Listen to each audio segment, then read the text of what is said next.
The text message came at 3:47 a.m. on a Tuesday. Just 4 words that made my blood turn to ice water. Mom, help me please. But it wasn't the message that terrified me. It was the phone number. Unknown. Blocked. And the fact that my daughter Sophia's phone had been going straight to voicemail for 3 days.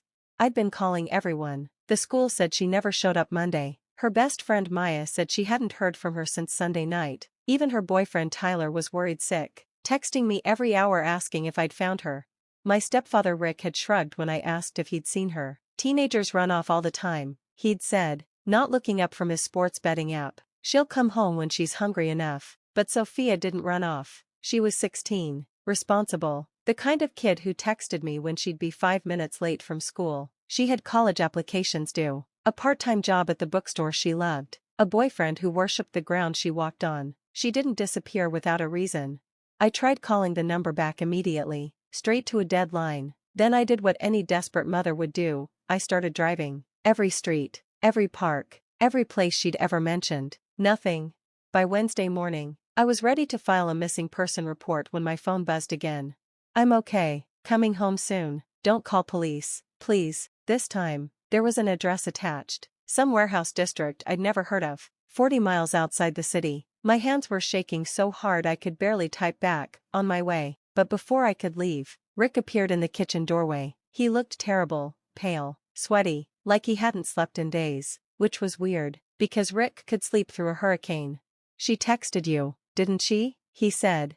I froze. How do you know that? He sat down heavily at the kitchen table, put his head in his hands. I fucked up, Marianne. I fucked up so bad. What are you talking about? He looked up at me with bloodshot eyes. You remember Tony Castellano? From the casino? I knew Tony. Rick had pointed him out once, a short, thick man with dead eyes who always wore expensive suits. Rick owed him money, a lot of money. Rick always owed someone money.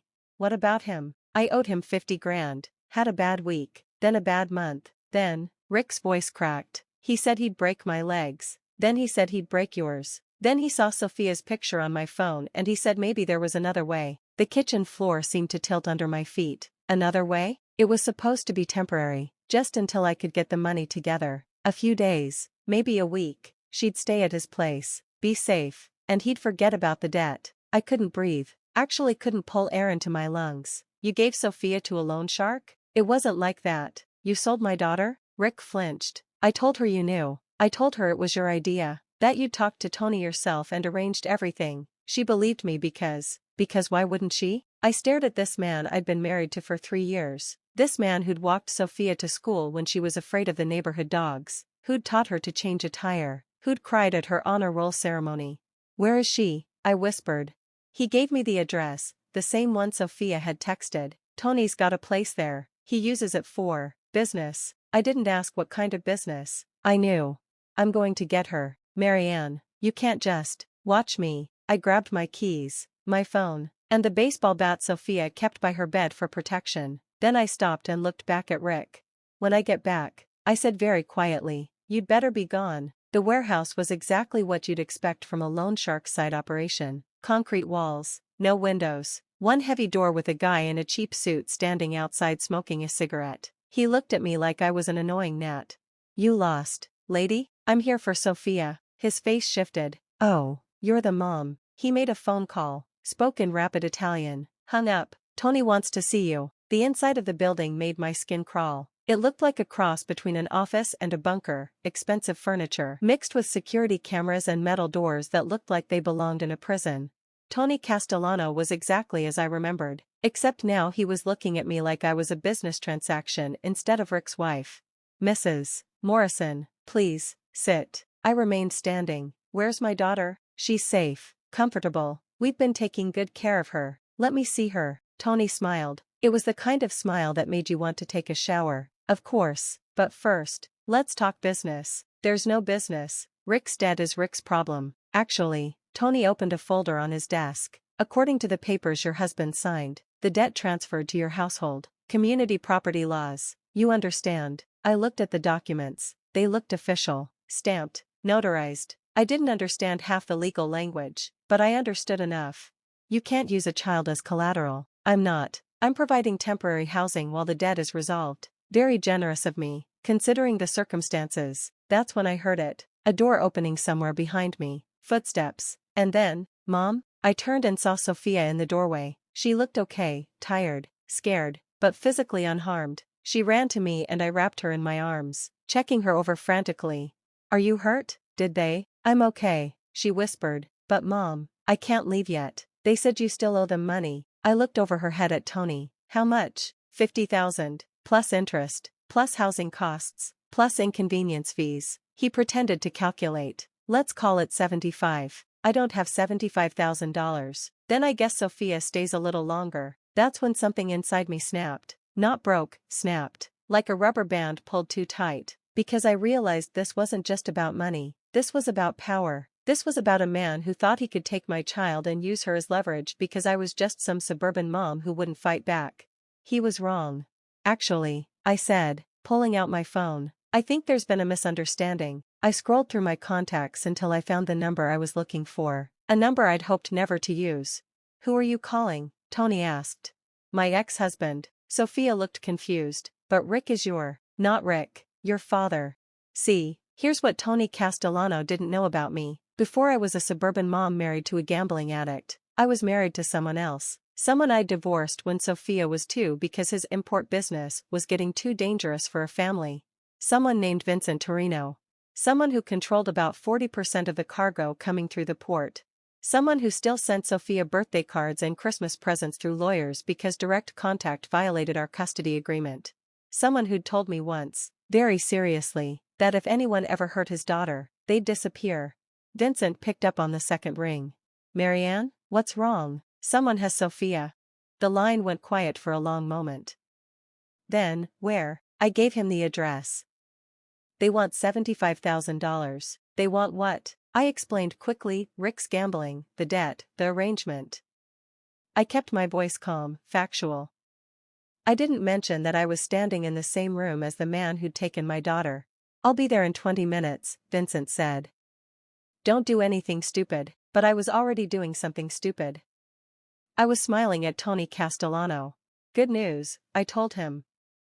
Someone's coming to pay the debt. Tony looked pleased. Smart woman.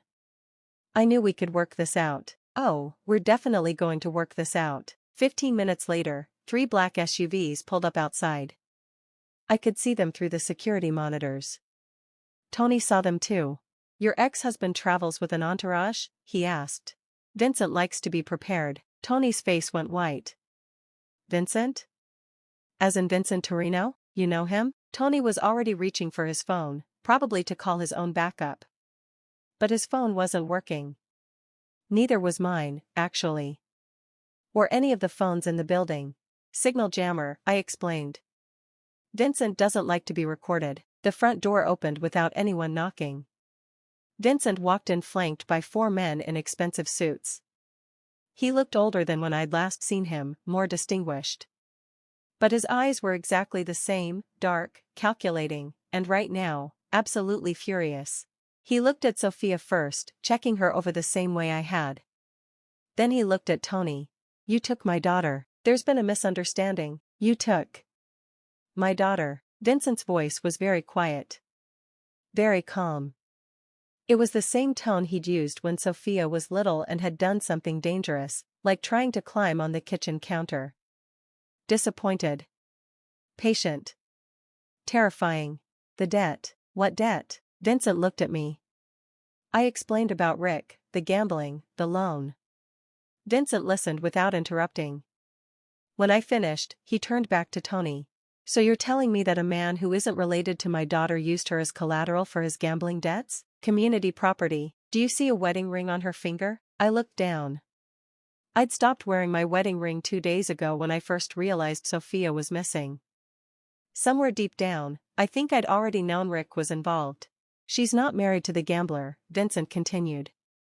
Which means there's no community property. Which means you kidnapped a child. Tony was sweating now. It was just business. No. This is business. Vincent made a small gesture. 2 of his men stepped forward and grabbed Tony's arms. A third man opened a briefcase I hadn't noticed before. The way I see it, Vincent said, you have 2 choices. Choice 1, I pay Rick's debt, with interest, and you never contact my family again. Ever. And choice 2? Vincent smiled. It was somehow worse than Tony's smile had been. Choice 2 is you find out why people call me the Port King. Tony chose option 1. An hour later, Sophia and I were sitting in Vincent's car while his men cleaned up the business arrangements. She was quiet, processing everything that had happened. Is Dad really that dangerous? She asked. I thought about how to answer that. Your father is a businessman who takes family very seriously. And Rick? Rick made a choice. Now he has to live with the consequences. We drove home in silence.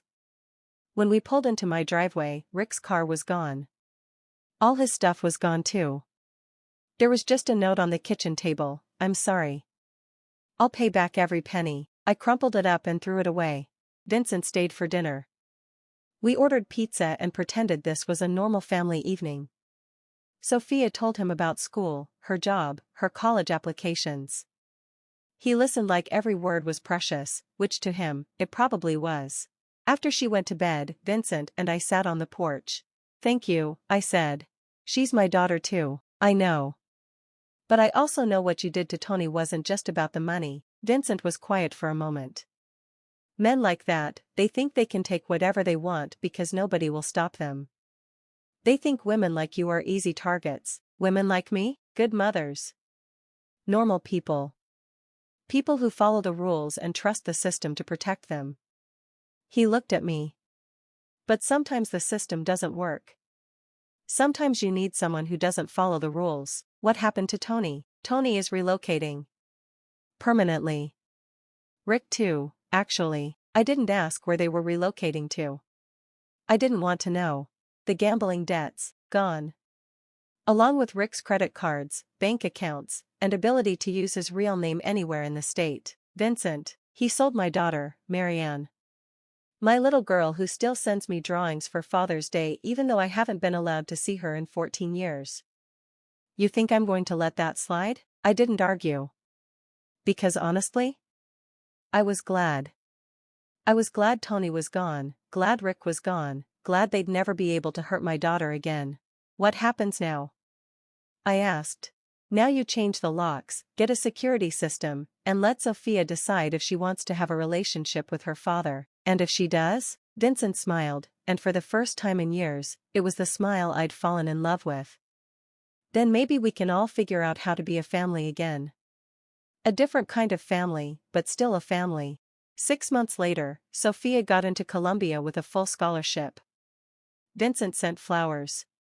Big, expensive flowers with a card that said, "Proud of you, kiddo." I never filed for divorce from Rick because I never heard from him again. Legally, I'm probably still married to him. Practically, he ceased to exist the day Vincent's men relocated him.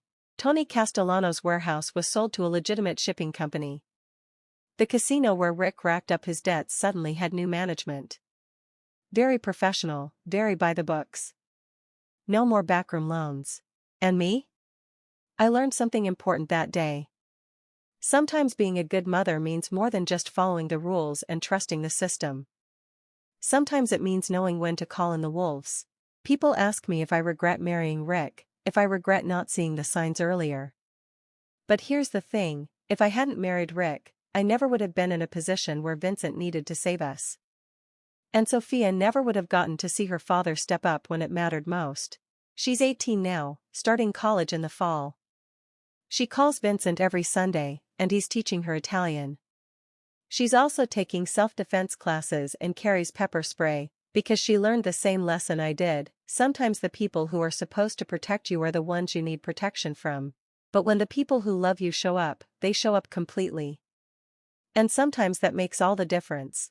So, did I go too far, or not far enough? You tell me.